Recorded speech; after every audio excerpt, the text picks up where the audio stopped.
Hoy continuaremos con el Tratado de Hipófisis, libro que fue editado por nuestros colegas de la Asociación Colombiana de Endocrinología, el doctor Henry Tovar, el doctor William Rojas y el doctor Alejandro Pinzón Tovar. Vamos a continuar con el capítulo 9, déficit de la hormona de crecimiento, escrito por el doctor Alejandro Pinzón, el doctor Alina Abreu y por el doctor Choqueri. Introducción. El crecimiento en los niños depende de diversos factores, entre los que se encuentran la genética, la nutrición, el afecto y las hormonas. La hormona de crecimiento es la más relacionada con el crecimiento lineal. El déficit de la hormona de crecimiento es la afección hipofisiaria adquirida más frecuente en la vida adulta que se puede generar por múltiples causas: autoinmunes, tumores de hipófisis, trauma cranoencefálico, hemorragia subaracnoidea, hematoma subdural, radioterapia, cirugía hipofisiaria, entre otras. El compromiso puede ser aislado o estar asociado con otras deficiencias de hormonas en la hipófisis anterior. El reemplazo de hormona de crecimiento en pacientes que poseen el déficit desde la niñez permite que estas personas obtengan un adecuado desarrollo psicosocial y alcancen una composición corporal óptima, lo que reduce el riesgo metabólico y cardiovascular. Estudios de seguimiento a largo plazo en pacientes con deficiencia de hormona de crecimiento idiopática o leve pueden luego experimentar normalización en el nivel de hormona de crecimiento, por lo que es fundamental tener certeza de la necesidad de tratamiento en la vida adulta. De lo contrario, pueden padecer los efectos adversos de recibir un fármaco no necesario. Las pruebas de estímulo de hormona de crecimiento se prefieren en pacientes con deficiencia de hormona de crecimiento que posean un factor de crecimiento similar a la insulina tipo 1 normal. Las dificultades en utilizar niveles de IGF-1 y la prueba de estímulo de GH radican en la pobre validez y reproducibilidad, sobre todo para tomar la decisión de mantener o retirar la suplencia de hormona de crecimiento en la etapa de transición. Pruebas adicionales genéticas o de neuroimágenes se pueden aplicar a diferentes subgrupos de pacientes con enfermedad hereditaria o alteraciones estructurales respectivamente. Fisiopatología de la deficiencia de hormona de crecimiento. La hormona liberadora de hormona de crecimiento GHRH viaja desde las terminaciones neurosecretoras de las neuronas del núcleo arcuato a través del sistema portal hipotálamo hipofisiario y alcanza las células somatotropas de la adenohipófisis para unirse a su receptor y producir proliferación celular más secreción de hormona de crecimiento. En humanos, el receptor de GHRH se encuentra en el cromosoma 7p14.3 y se expresa principalmente en la hipófisis anterior. La hormona de crecimiento se secreta desde la hipófisis anterior de forma pulsátil bajo la regulación hipotalámica estimulada por la GHRH y se inhibe por la somatostatina. El nivel de hormona de crecimiento entre pulsos es casi indetectable. Alrededor del 50% de la hormona de crecimiento circulante se une a la proteína de unión de la hormona de crecimiento, GHBP. La GH es una hormona con un importante papel metabólico. Esta es anabólica, lipolítica e hiperglicemiante, debido al efecto de la gluconeogénesis hepática y de glucogenólisis. Por eso la ponen en los gimnasios. Puede actuar de forma directa o indirecta a través del IGF-1, sintetizado principalmente por el hígado, y tiene un efecto anabólico, lipotrófico e hipoglucémico. La GH actúa sobre el hígado, los músculos y los huesos directamente, pero la estimulación del crecimiento lineal en niños se mide principalmente por IGF-1. El IGF-2 es importante para el crecimiento prenatal, pero su función después del parto no es clara. El IGF-1 hepático circula en la sangre unido a las proteínas de unión IGF-BP. Es un grupo de 6 proteínas relacionadas estructuralmente que se unen con alta afinidad. De estas, la IGF-BP3 se une el 75 al 90% al IGF-1 circulante. Este complejo se estabiliza por la subunidad ácido lábil, que aumenta la vida media del IGF-1. Es decir, ese IGF-1, IGF-BP3 y la subunidad ácido lábil, es esa estructura. El IGF-1 también posee un carácter mitogénico relacionado con el crecimiento óseo y muscular. Sus acciones dependen del periodo de vida y se clasifican en efectos puberales y pospuberales. Sin embargo, en algunos pacientes con déficit de hormona de crecimiento aislado y grave, las consecuencias metabólicas pueden permanecer a lo largo de la vida. Los receptores de GH se encuentran en diferentes áreas del cerebro, como en los plexos coroideos, tálamo, hipotálamo, hipófisis, el putamen, el cerebelo, el hipocampo y la corteza prefrontal. Desde el punto de vista neuropsicológico, estos implican en los procesos de almacenamiento y de memoria espaciotemporal. Los receptores de IGF-1 favorecen la proliferación de las células hipocampales, También se ha reportado que la hormona de crecimiento interviene en el desarrollo cardíaco, la contractilidad miocárdica y la función vascular, con receptores funcionales para GH y GF1 expresados en los cardiomiocitos, con receptores funcionales también en los vasos sanguíneos, lo que regula el tono vascular y la resistencia periférica. El IGF-1 causa vasodilatación endotelial dependiente de óxido nítrico, entre otros mecanismos.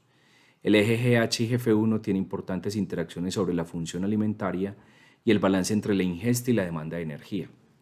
La ingesta energética reducida se ha documentado en pacientes con deficiencia de hormona de crecimiento de inicio en el adulto. A nivel del hipocampo, este eje modula el comportamiento emocional. Causas y efectos del déficit de hormona de crecimiento. La talla baja en niños es la causa más frecuente de consulta en endocrinología pediátrica, aunque las etiologías endocrinas de esta patología son las menos comunes. 85% de endocrinología pediátrica es talla baja. La talla baja idiopática se divide en la baja estatura familiar o genética y el retraso constitucional del crecimiento y la pubertad, lo que constituye casi el 80% de los casos. El resto corresponde a hipotiroidismo, Turner, enfermedades crónicas como la enfermedad celíaca, que acá en Colombia pues afortunadamente es infrecuente o muy rara, casi que inexistente, las afectaciones cardiopulmonares y las gastrointestinales. Yo agregaría también la enfermedad renal. No se debe olvidar la falta de afecto como causa de talla baja. Cuando se han descartado estas causas habituales en niños, surge inevitablemente el diagnóstico de deficiencia de hormona de crecimiento. La prevalencia de deficiencia de hormona de crecimiento en niños se estima en aproximadamente 1 en 4.000 a 1 en 10.000. El déficit en adultos se caracteriza por anormalidades en la composición corporal con fuerza muscular y capacidad para ejercicio reducida, masa ósea baja y un perfil metabólico adverso para eventos cardiovasculares, donde además se altera la calidad de vida.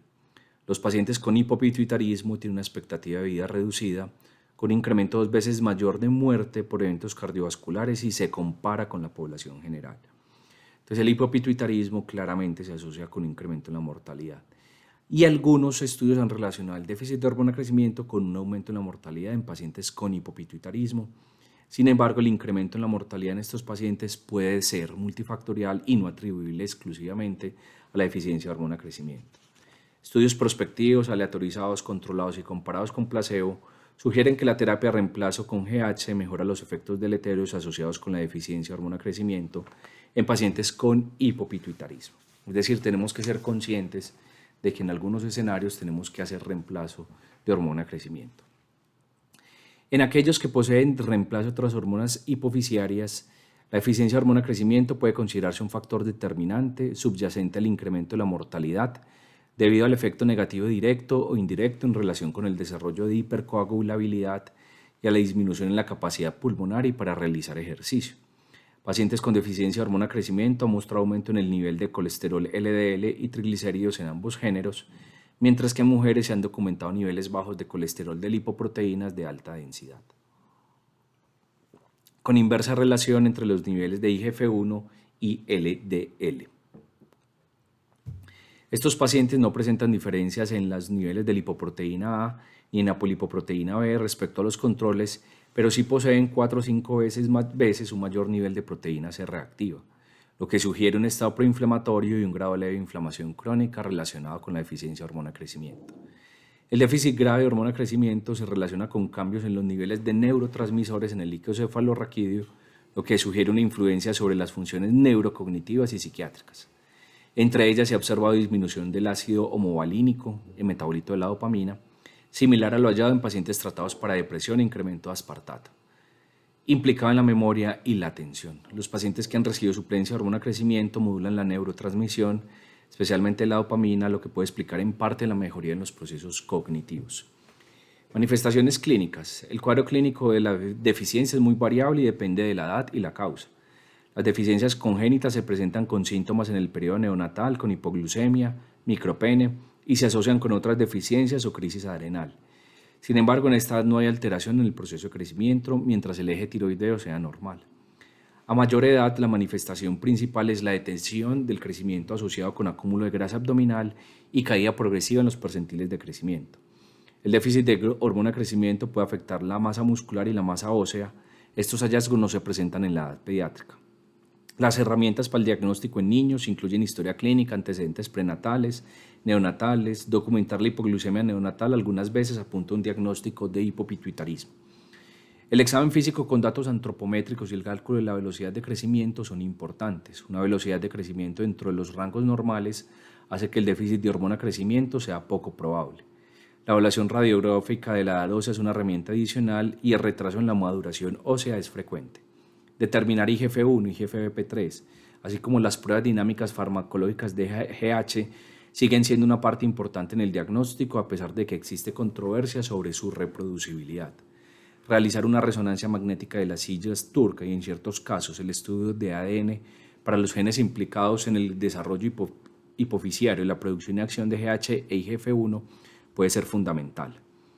En contraste con la talla baja patológica, que es la principal característica clínica del déficit de hormona crecimiento en niños, ninguna de las características observadas en la deficiencia de hormona crecimiento es patognomónica de esta patología en adultos. En adultos es difícil hacer el diagnóstico y corroborar que las manifestaciones clínicas sí sean por esa deficiencia.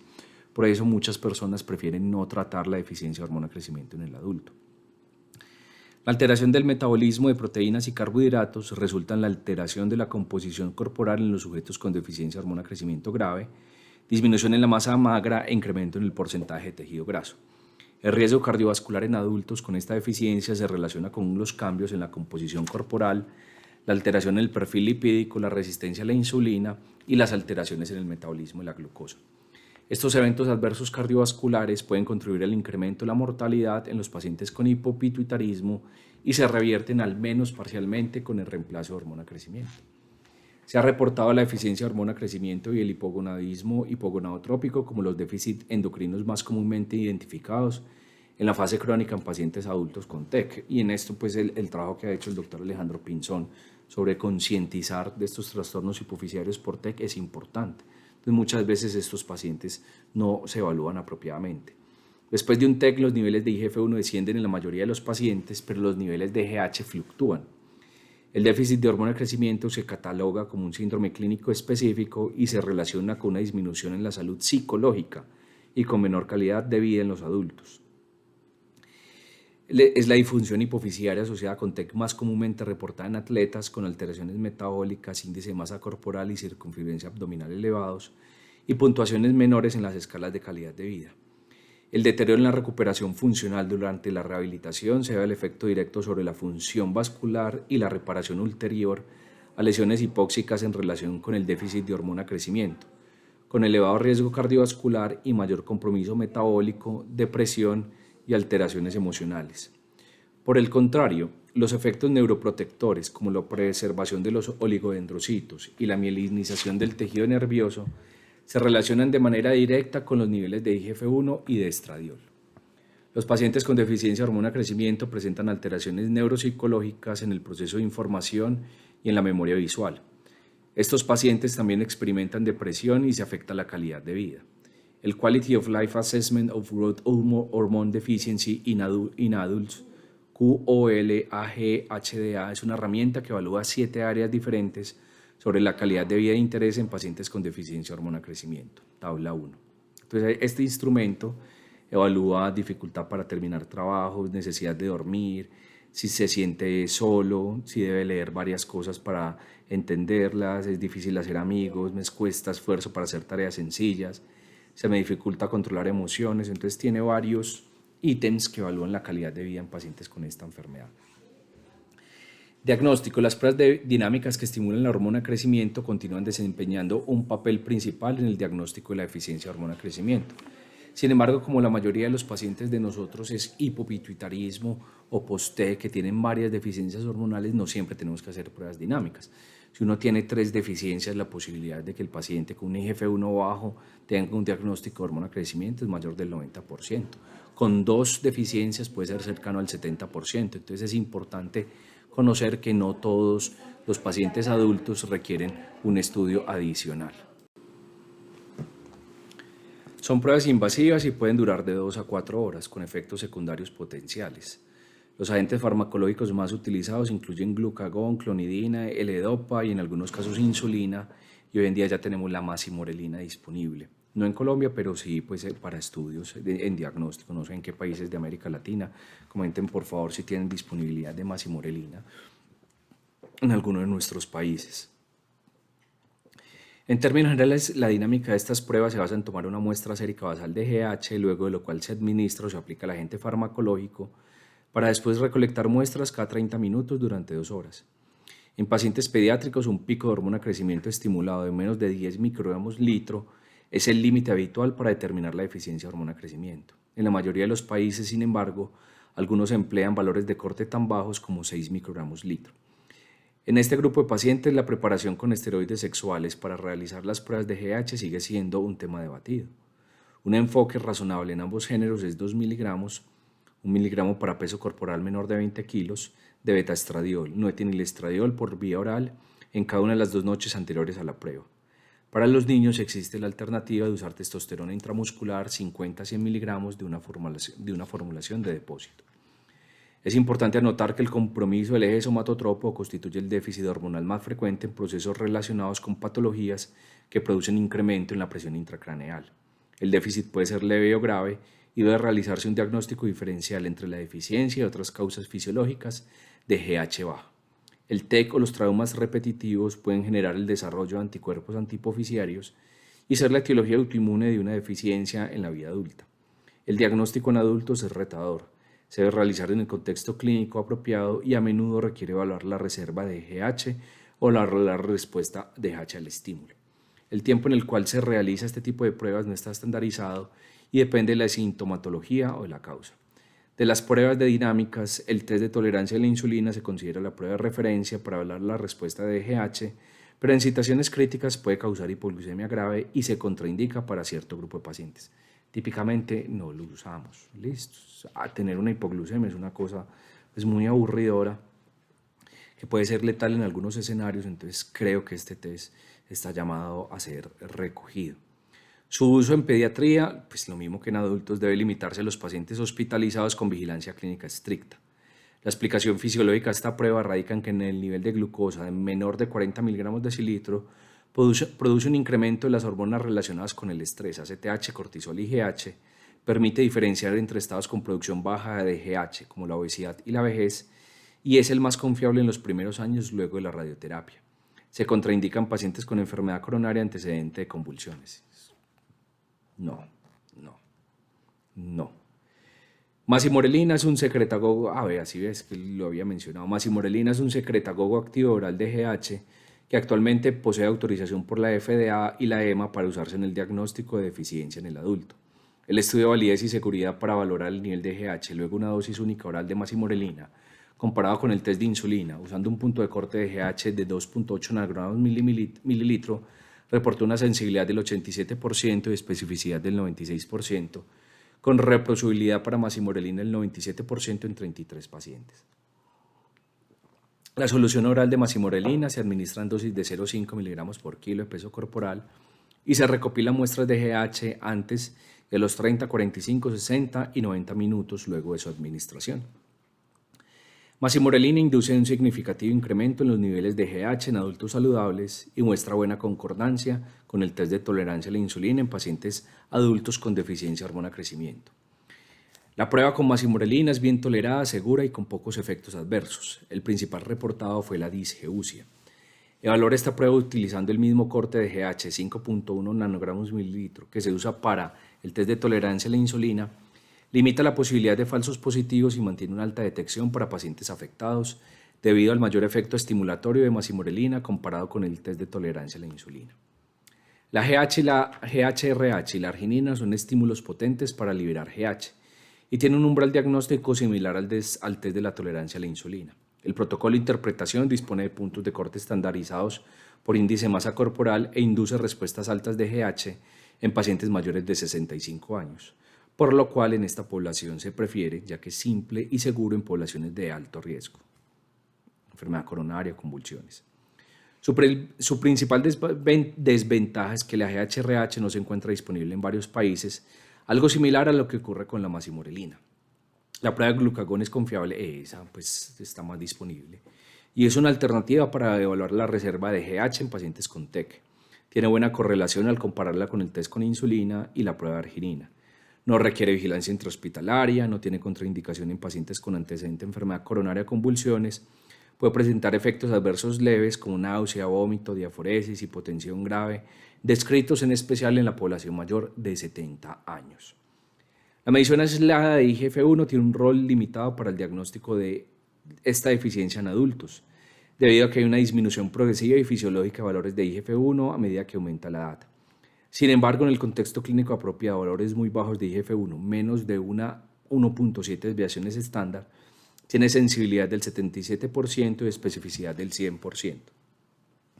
Pacientes jóvenes con PANIPO y niveles bajos de IGF-1 para su edad y género se pueden diagnosticar con deficiencia de hormona de crecimiento. Otros marcadores como la IGF-3 son menos sensibles que la IGF-1. Algunos marcadores, algunas condiciones que disminuyen los niveles de IGF-1 son la edad avanzada, obesidad, desnutrición, enfermedad hepática, diabetes mellitus pobremente controlada y el hipotiroidismo. Recientemente se ha reportado que la disminución en los niveles de IGF-1 indica un mayor riesgo de desarrollo de Alzheimer. La medición de IGF-1 y IGF-3 principalmente se usa en niños debido a que el IGF-1 y el IGF-3 reflejan la GH circulante y su calidad. A diferencia de la GH, ambos varían relativamente poco a lo largo del día y pueden medirse fácilmente con una prueba de detección de deficiencia de hormona de crecimiento del adulto. Sin embargo, son fuertemente influenciadas por el estado nutricional del paciente, con valores más bajos en estados de malnutrición. Un valor normal de IGF-1 descarta la deficiencia de hormona de crecimiento, por lo que siempre se deben tener todos los elementos para un valor normal de IGF-1 no descarta el diagnóstico, deben tenerse en cuenta todos los elementos para realizar el diagnóstico apropiado. Aunque las pruebas genéticas no se realizan de forma rutinaria, se han identificado numerosas mutaciones asociadas con el déficit de hormona de crecimiento y el estudio genético molecular puede desempeñar un papel importante para el diagnóstico de compromisos que inician en la infancia. Tenemos que insistir en pruebas moleculares. Se han descrito formas autosómicas recesivas, autosómicas dominantes y recesivas ligadas al cromosoma X de deficiencia de hormona de crecimiento idiopática, tipo 1, 2 y 3 respectivamente. Igualmente se han descrito múltiples mutaciones en los genes de la hormona de crecimiento 1 y del GHRH. Las mutaciones en PROP1, POU1F1, GES-X1 y otros factores de transcripción hipoficiarias pueden ser la base de deficiencias hormonales múltiples y el déficit de hormona de crecimiento puede ser la primera manifestación. Una vez se realiza el diagnóstico de deficiencia de hormona de crecimiento, es indispensable realizar una resonancia hipotálamo-hipoficiaria para descartar causas anatómicas o tumorales del déficit. El tumor más frecuente en pediatría es el craneofaringioma, mientras que en adultos son los adenomas no funcionales, fenómenos vasculares y el TEC. En general, la hipoplasia hipoficiaria y la sección del tallo hipoficiario pueden evidenciarse en la resonancia magnética. Tratamiento. El efecto de reemplazo diario de GH se mostró en 1989. Reportes ulteriores evidenciaron su efecto benéfico sobre la masa muscular y grasa, el perfil lipídico, la presión sanguínea diastólica y la masa ósea, así como la mejoría en la calidad de vida. La terapia con GH no corrige todos los aspectos relacionados con el hipopituitarismo, pero sí contribuye en su mejoría al tratar la deficiencia, un elemento que aumenta la mortalidad en aquellos pacientes que teniendo la indicación no reciben reemplazo con GH, lo que lograría aproximar la tasa de mortalidad a la población general. En la infancia se ha demostrado el beneficio claro y consistente en lograr el desarrollo pondoestatural objetivo, pero también existen diversos reportes que sugieren que el reemplazo hormonal posee un impacto positivo en la calidad de vida, mejora el desempeño psicomotor, principalmente en pruebas cognitivas, el metabolismo proteico y la calidad ósea, incluso con disminución de eventos cardiovasculares. La hormona de crecimiento humana se aisló de las glándulas hipoficiarias de cadáveres por primera vez en 1956 y en 1959 comenzó su uso clínico en pacientes con deficiencia de GH.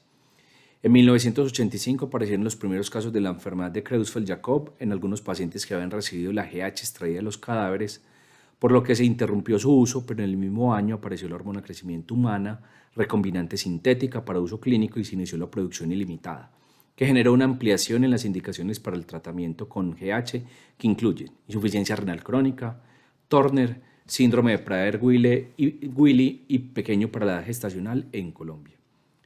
La FDA autorizó su uso para talla baja idiopática y síndrome de Noonan. La terapia del déficit de hormona de crecimiento, como en las deficiencias hormonales, se realiza con la suplencia de GH o somatropina. En niños se administra una aplicación diaria subcutánea en dosis de 0.025 a 0.035 miligramos por kilogramo de peso y por lo general se recomienda en la noche para asemejar los procesos fisiológicos donde la producción endógena de la hormona de crecimiento es nocturna. Por eso hay que dormir bien. En la población pediátrica, los controles clínicos valoran el cambio en la velocidad de crecimiento y los bioquímicos vigilan los niveles de glucosa y IGF-1 para ajustar la dosis. Es importante asegurar la normalidad de los otros ejes hipotálamo, hipofisiarios, especialmente el tiroideo adrenal, previo al inicio de la terapia con somatropina. En este grupo de pacientes, la evaluación de la edad ósea y el avance puberal es recomendable durante el tratamiento. Una vez se adquiere el desarrollo puberal completo con la edad ósea aproximada de 15 años, se considera que el proceso de crecimiento ha culminado y se inicia el periodo llamado de transición en el manejo de la deficiencia. En esta etapa se recomienda suspender transitoriamente la aplicación de somatropina por 3 a 6 meses y nuevamente valorar si persiste el déficit de hormona de crecimiento debido a que en varias ocasiones la deficiencia es transitoria durante la infancia y la adolescencia. Si la deficiencia es por un defecto genético tumoral o en relación con un déficit posoperatorio, lo más probable es que la deficiencia sea permanente y en general no se requieren más estudios hormonales para confirmar el déficit. En otros casos se recomienda usar una prueba dinámica de GH con glucagón o insulina para confirmar el déficit y decidir el reinicio de la suplencia con somatropina con dosis bajas de 0,1 a 0,3 miligramos dosis total y así evitar las consecuencias metabólicas del déficit de hormona de crecimiento en la vida adulta. En estudios experimentales se encontró que la disminución de IGF-1 en etapas tempranas y tardías durante los casos de TEC se correlacionaron con pérdida neuronal en el hipocampo y déficit de la memoria espacial. En animales, el inicio temprano del déficit de hormona de crecimiento se refleja negativamente en el aprendizaje. Esta situación se puede prevenir con la suplementación de GH. En niños con deficiencia de hormona de crecimiento, el reemplazo hormonal mejoró la función cognitiva. La mejoría en la cognición y la calidad de vida en pacientes con déficit de hormona de crecimiento luego del TEC es controversial, sin embargo en aquellos que reciben suplencia y no mejora la función cognitiva, sí muestran mejor depresión y fatiga. El profe Alejandro Pinzón nos contaba que algunos de los casos que él tiene, la mejoría es muy significativa, sobre todo la parte psicológica y la parte emocional, sobre todo que estos casos de TEC son en personas típicamente jóvenes porque la causa de TEC siguen siendo los accidentes automovilísticos, en particular accidentes en moto, que típicamente son conducidas por personas jóvenes en etapas productivas. Entonces esto creo que tiene implicaciones económicas importantes. Los pacientes con deficiencia sin tratamiento presentan una disminución significativa de energía, la habilidad emocional, aislamiento social, mayor dificultad en las relaciones personales, disminución en la calidad de vida, aumento de estrés psicológico en comparación con los pacientes que reciben la suplencia hormonal. El mecanismo por el que la hormona de crecimiento afecta la función cognitiva no está bien dilucidado, pero existe mayor disfunción cognitiva en pacientes con TEC que tienen deficiencia de hormona de crecimiento frente a aquellos sin déficit de hormona de crecimiento. Estudios recientes han reportado mayores tasas de depresión, alteración en la esfera cognitiva y mayor déficit de atención. Requieren más repeticiones en tareas de memoria, tienen tiempos de reacción aumentados y problemas emocionales. Los pacientes con deficiencia de hormona de crecimiento luego del TEC mostraron calidad de vida alterada en los dominios de salud general, física y emocional comparados con sujetos de función hipofisiaria normal. Se deben tener en cuenta varias consideraciones en relación con el reemplazo de la GH en pacientes con esta deficiencia, ya que existen diferentes enfermedades subyacentes que causan hipopituitarismo.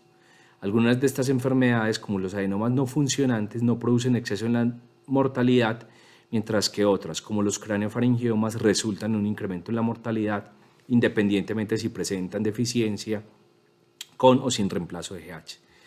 El tratamiento de tumores hipofisiarios, en los que se incluyen la radioterapia, se relaciona con un riesgo incrementado de muerte, no solo por el riesgo de eventos adversos inherentes a la terapia, sino al considerar que seguramente son lesiones más agresivas que necesitaron un tratamiento igualmente agresivo. El reemplazo de glucocorticoides puede afectar también la mortalidad en pacientes con hipopit y debe tenerse claro que no todos los pacientes con hipopit presentan déficit de hormona de crecimiento, pero sí guardan diferentes aspectos con inherente aumento en la mortalidad que debe sobreestimar el riesgo respecto a la población general y que puede subestimar el efecto de la terapia con GH, a pesar de que sus beneficios se han demostrado ampliamente, sobre todo en los pacientes con deficiencia de hormona de crecimiento menores de 60 años. Existe evidencia robusta que soporta la efectividad de que la terapia con GH a largo plazo mejora la composición corporal e incrementa la masa magra en 2 a 5 kilos y reduce la masa grasa en un 30%. La ganancia de masa magra se mantiene por al menos 10 años después del reemplazo de hormona de crecimiento, tanto en hombres como en mujeres. Ambos pierden masa magra en el primer año de reemplazo. Los hombres mantienen esta pérdida por una década, pero las mujeres pueden presentar reganancia a los 10 años de tratamiento para luego mantenerse estable hasta por 10 años. La mejoría en la composición corporal refleja 3 a 4% de disminución en la incidencia de la enfermedad coronaria por 10 años y este es por sí mismo el efecto más importante de la terapia con GH en la reducción de riesgo vascular. Al comparar pacientes que reciben suplencia y aquellos que rechazan el tratamiento, los primeros mejoran los parámetros de riesgo cardiovascular, más infunción cardíaca, hasta después de un año. Se ha documentado que la terapia de reemplazo hormonal en pacientes con la deficiencia tiene efectos a corto plazo sobre la calidad de vida, mejoría significativa de las funciones cognitivas, especialmente para la atención, memoria a corto plazo, habilidades visoespaciales y mejoría en el procesamiento de la información. En el estudio de Elborson y colaboradores se reportó que la suplencia por 7 años de hormona de crecimiento mejora la calidad de vida. Esta mejoría fue mayor en mujeres y en aquellos en que los puntajes en los dominios de calidad de vida fueron más bajos al inicio. En la mayoría, la mejoría en la calidad de vida fue vista en el primer año, pero algunas dimensiones como la concentración y la memoria presentaron mejoría más lenta en comparación con otros dominios durante el seguimiento. También se ha reportado que la suplencia de GH mejora la tolerancia a la actividad física, incrementa la fuerza muscular y disminuye el porcentaje de grasa corporal, especialmente en jóvenes, además de mejorar la densidad mineral ósea lumbar de forma estadísticamente significativa. En el 2019, en el Congreso de la Sociedad Española de Endocrinología, se publicó un póster donde se analizaron 31 pacientes con edad media de 51 años, 19 hombres y 12 mujeres. La causa más frecuente del déficit fue cirugía de hipófisis, que halló una asociación significativa entre aquellos con cirugía de hipófisis sin radioterapia y con déficit de la hormona estimulante de la tiroides.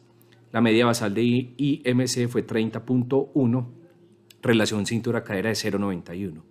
Se evidencian medias de IGF-1 en 61.26 nanogramos decilitro, HDL en 45, LDL en 154 y glucemia en 100. La dosis media inicial utilizada para el reemplazo de GH fue de 0.83 miligramos día. Al finalizar las 52 semanas de seguimiento, la dosis media de GH fue de 1.26 miligramos día, con reducción estadísticamente significativa en los valores promedios de LDL, 129, peso 79 miligramos, índice cintura-cadera 0.89 e índice de masa corporal 29.6 y aumento en media de niveles de IGF-1 de 195. Pues con el podcast tuve algunos problemas porque Spotify y los podcasts decidieron cambiar la plataforma, entonces algunos se perdieron el acceso a estos, entonces decidí continuar el podcast acá en el canal de YouTube. Les recuerdo pues que estamos con el Tratado de Hipófisis todo este año, vamos en el capítulo 9. Si les ha servido de utilidad esta lectura, por favor, un like y suscribirse al canal es importante. Y vamos a terminar esta parte de deficiencia de hormona de crecimiento con dosificación. El mejoramiento de las formulaciones de suplencia de GH o los dispositivos de suministro pueden ayudar a la adherencia de reemplazo en la vida adulta, con preparaciones incluso de larga acción. Se debe considerar dosis más altas en niños que tienen tratamiento con GH y pasan a la edad adulta y mujeres con anticonceptivos orales. Se sugiere titulación progresiva dependiendo de los niveles de IGF-1. El objetivo es obtener de 0 a más 2 desviaciones estándar de rango normal para la edad. Las dosis de aporte de GH utilizadas en adultos oscilan entre 0,2 a 0,5 miligramos en administración subcutánea cada día. Se debe realizar vigilancia trimestral de glicemia, perfil lipídico y IGF-1 durante el periodo de titulación, luego se pueden evaluar de forma semestral. Algunos predictores de respuesta al tratamiento son el colesterol total, el perímetro abdominal, el QLAG-HDA después de 2 años de inicio de terapia. En caso de la densitometría anormal, se debe realizar el estudio de control entre 1.5 a 2 años después de iniciar la hormona de crecimiento. Somapacitán es un derivado de GH con unión reversible a la albúmina, semanal. posible que dentro de 2 o 3 años esté disponible en Colombia. Esperemos a ver pues el INVIMA, estamos en el año 2023, a ver cómo vienen. Y tenemos pues otras preparaciones semanales. Les voy a dejar un link de un artículo muy bonito del GCM de análogos de hormona crecimiento semanales. Somapacitan es un derivado de hormona crecimiento con unión reversible a la albúmina. La unión a la albúmina circulante de forma reversible permite extender su vida media y disminuir su depuración para lograr una aplicación parenteral semanal. El estudio REAL 1 evaluó la eficacia y seguridad de somapacitan administrada una vez a la semana en pacientes adultos sin tratamiento o en aquellos que no hubiesen recibido suplencia en al menos 6 meses. El objetivo primario fue mostrar la superioridad de somapacitan frente al placebo. Uno secundario fue compararla con la administración diaria de GH al evaluar su eficacia y seguridad. Y al final de 34 semanas, somapacitan mejoró la reducción del porcentaje de grasa y grasa visceral, aumentó el porcentaje de masa magra y los niveles de IGF-1 comparado con el placebo. A la semana 86 esta mejoría se mantuvo con la administración diaria y semanal de GH, con buena tolerancia de somapacitan y similares efectos adversos, sobre todo los relacionados con reacciones en el sitio de aplicación respecto a la administración diaria de GH. Los efectos adversos son escasos y leves, se han reportado artralgias y síndrome del túnel del carpo, además de incremento de la glicemia basal que mejora o desaparece tras disminuir la dosis. Y con esto terminamos el capítulo 9, déficit de hormona de crecimiento, del tratado de hipófisis, que lo pueden mandar a pedir por internet, les llega a la casa. Es un libro muy importante en la Asociación Colombiana de Endocrinología. Esperemos que podamos completar toda la lectura de este libro. Les agradezco mucho por su atención, les deseo un feliz día y un abrazo.